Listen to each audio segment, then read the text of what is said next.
Growth से संबंधित कारक पूछा है। ग्रोथ, वृद्धि।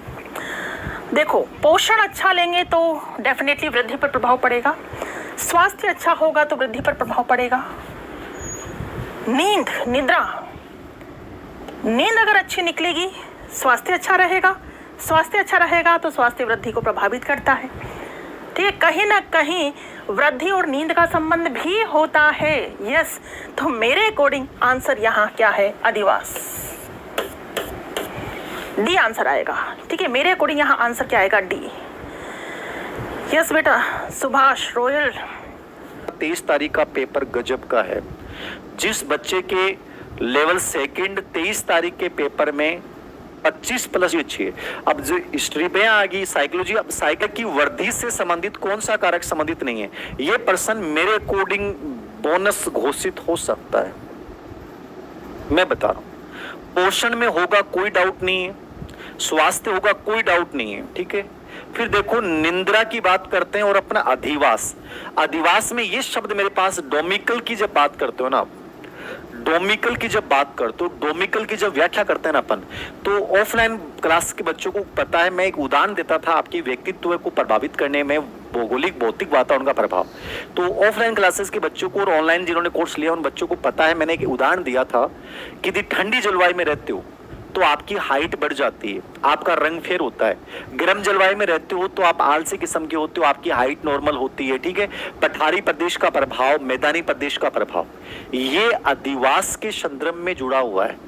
भौगोलिक स्थिति, वैसे अधिवास का मतलब घर है, निवास स्थान है, बट आप किस भौगोलिक सिचुएशन में रह रहे हैं ये भी अधिवास से रिलेटेड शब्द है। तो यदि एग्जामिनर ने उस संदर्भ में इस प्रश्न को पूछा है भौगोलिक वातावरण के संदर्भ में, तो भौगोलिक वातावरण प्रभावित करेगा। मैंने कहा कि ठंडी जलवायु में व्यक्ति का कलर अच्छा होता है, व्यक्ति की हाइट अच्छी होती है। हाइट का संबंध किससे हो गया? ग्रोथ से हो गया। किससे हो गया? ग्रोथ से हो गया।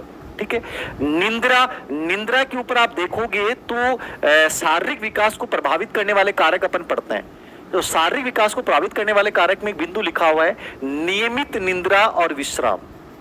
यदि आप अनियमित निंद्रा विश्राम लेते हैं तो आपका फिजिकल डेवलपमेंट अच्छा नहीं होता। फिजिकल डेवलपमेंट का संबंध किससे है? वृद्धि से, ग्रोथ से है, मतलब निंद्रा भी प्रभावित कर रही है। यदि आप अनियमित निंद्रा है, पर्याप्त नींद नहीं आ रही है, तो इससे आपकी ग्रोथ प्रभावित हो सकती है। निश्चित है, चीजें होती हैं, बट अधिवास भी प्रभावित कर रहा है, भौगोलिक सिचुएशन भी। अब देखो इसका आंसर क्या माना जाता है, ये बोर्ड जाने, ये क्या जाने? बोर्ड जाने। अब इस पर्सन की और इस अधिवास शब्द को जब मैंने समझा है कल पेपर आने के बाद, इसका डोमिकल शब्द जब मैंने समझा और भौगोलिक से जोड़ा, तो मेरा मन मस्तिष्क तो ये कह रहा है कि इसका आंसर हो सकता है सी मान लें। निंद्रा प्रभावित तो करेगा बट इतना नहीं करेगा।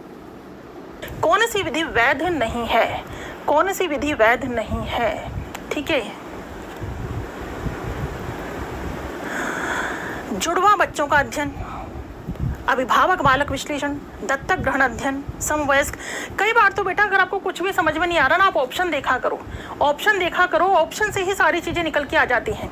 ठीक है, आनुवांशिकता की भूमिका की बात हो रही, जुड़वा बच्चों का अध्ययन बिल्कुल, अभिभावक बालक विश्लेषण होता है, दत्तक ग्रहण, यहाँ पर आंसर आएगा डी, समवयस्क समूह अध्ययन। ठीक है, आंसर आएगा यहाँ पर डी, डी। ठीक, अभिभावक बालक, ठीक है, तो ये भी हो जाएगा अभिभावक बालक। अभिभावक और बच्चे में क्या डिफरेंस है तो आनुवांशिकता आधार पर चल जाएगा। समवयस्क समूह अध्ययन, अपन ने एक एज ग्रुप के बच्चे ले लिए और उनमें अपन देख रहे हैं कि उनमें कोई अंतर आ रहा है क्या, तो अंतर आ रहा है तो आनुवांशिकता वजह से आ रहा है कि एक ही एज ग्रुप के बच्चे हैं। ये बच्चे कहेंगे सर ये कैसे नहीं होगा, एक एज ग्रुप के बच्चे हैं, 10 साल के बच्चे हैं, एक साथ खेलते हैं।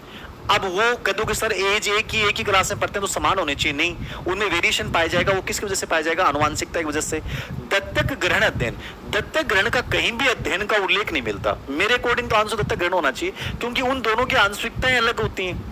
कौन माता पिता है कोई नहीं जानता दत्तक ग्रहण, तो ये इसका कहीं भी उल्लेख नहीं मिलता कि आनुवांशिकता में इसका अपन अध्ययन करते हैं। मेरे अकॉर्डिंग हो सकता है, क्या माने बोर्ड मुझे नहीं पता, बट मेरा मत ये है कि ये तीनों का अध्ययन किया जाता है। ठीक है, बट ये डी ऑप्शन का अध्ययन नहीं किया जाता, दत्तक ग्रहण।